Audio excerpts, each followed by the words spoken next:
حضرت صلی اللہ علیہ وآلہ وسلم پر وحی کا ابتدائی دور اچھے سچے پاکیزہ خوابوں سے شروع ہوا۔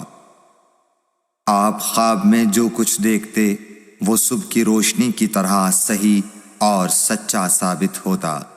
پھر من جانب قدرت آپ تنہائی پسند ہو گئے اور آپ نے غار حرا میں خلوت نشینی اختیار فرمائی اور کئی دن اور رات وہاں مسلسل عبادت اور یاد الہی و ذکر میں مشغول رہنے لگے۔ جب تک گھر آنے کو دل نہ چاہتا توشہ ہمراہ لیے ہوئے وہاں رہتے۔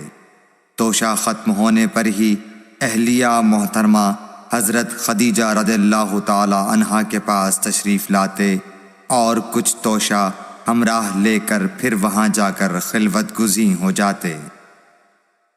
یہی طریقہ جاری رہا یہاں تک کہ آپ پر حق منکشف ہو گیا اور آپ غار حرا ہی میں قیام پذیر تھے کہ اچانک حضرت جبرائیل علیہ السلام آپ کے پاس حاضر ہوئے اور کہنے لگے کہ اے محمد پڑھو۔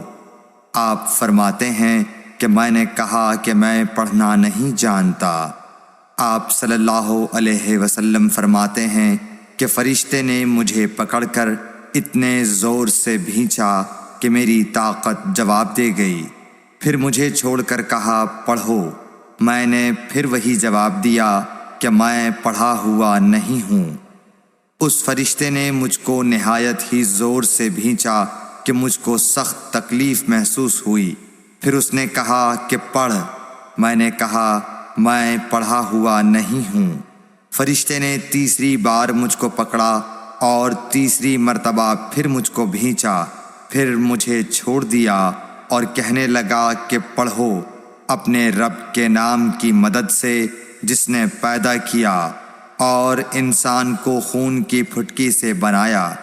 پڑھو اور آپ کا رب بہت ہی مہربانیاں کرنے والا ہے۔ پس یہی آیتیں آپ حضرت جبرائیل علیہ السلام سے سن کر اس حال میں غار حرا سے واپس ہوئے کہ آپ کا دل اس انوکھے واقعے سے کانپ رہا تھا۔ آپ حضرت خدیجہ کے ہاں تشریف لائے اور فرمایا کہ مجھے کمبل اوڑھا دو، مجھے کمبل اوڑھا دو۔ لوگوں نے آپ کو کمبل اوڑھا دیا۔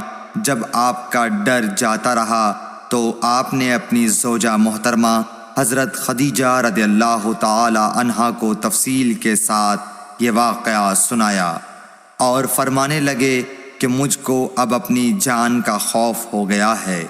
آپ کی اہلیہ محترمہ حضرت خدیجہ رضی اللہ تعالی عنہا نے آپ کی ڈھارس بندھائی اور کہا کہ آپ کا خیال صحیح نہیں ہے۔ اللہ کی قسم آپ کو اللہ کبھی رسوا نہیں کرے گا۔ آپ تو اخلاق فاضلہ کے مالک ہیں۔ آپ تو کنبہ پرور ہیں، بے کسوں کا بوجھ اپنے سر پر رکھتے ہیں، مفلسوں کے لیے آپ کماتے ہیں، مہمان نوازی میں آپ بے مثال ہیں اور مشکل وقت میں آپ امر حق کا ساتھ دیتے ہیں۔ ایسے اوصاف حسنہ والا انسان یوں بے وقت ذلت و خواری کی موت نہیں پا سکتا۔ پھر مزید تسلی کے لیے حضرت خدیجہ رضی اللہ تعالی عنہا آپ کو ورقہ بن نوفل کے پاس لے گئیں جو ان کے چچا زاد بھائی تھے اور زمانہ جاہلیت میں نصرانی مذہب اختیار کر چکے تھے اور عبرانی زبان کے کاتب تھے۔ چنانچہ انجیل کو بھی حسب منشائے خداوندی عبرانی زبان میں لکھا کرتے تھے۔ انجیل سریانی زبان میں نازل ہوئی تھی، پھر اس کا ترجمہ عبرانی زبان میں ہوا۔ ورقہ اسی کو لکھتے تھے۔ وہ بہت بوڑھے ہو گئے تھے، یہاں تک کہ ان کی بینائی بھی رخصت ہو چکی تھی۔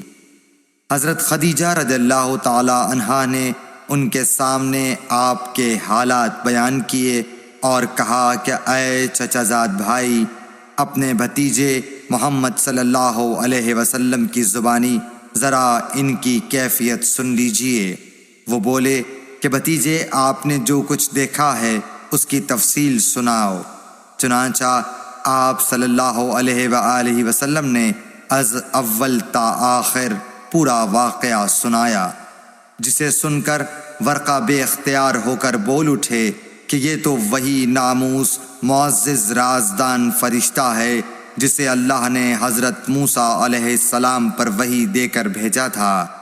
کاش میں آپ کے اس عہد نبوت کے شروع ہونے پر جوان عمر ہوتا، کاش میں اس وقت تک زندہ رہتا جب کہ آپ کی قوم آپ کو اس شہر سے نکال دے گی۔ رسول کریم صلی اللہ علیہ وآلہ وسلم نے یہ سن کر تعجب سے پوچھا کہ کیا وہ لوگ مجھ کو نکال دیں گے، حالانکہ میں تو ان میں صادق و امین و مقبول ہوں۔ ورقہ بولا، ہاں یہ سب کچھ سچ ہے، مگر جو شخص بھی آپ کی طرح امر حق لے کر آیا لوگ اس کے دشمن ہی ہو گئے ہیں۔ اگر مجھے آپ کی نبوت کا وہ زمانہ مل جائے تو میں آپ کی پوری مدد کروں گا، مگر ورقہ کچھ دنوں کے بعد انتقال کر گئے، پھر کچھ عرصے تک وحی کی آمد موقوف رہی۔ صحیح بخاری حدیث نمبر 3۔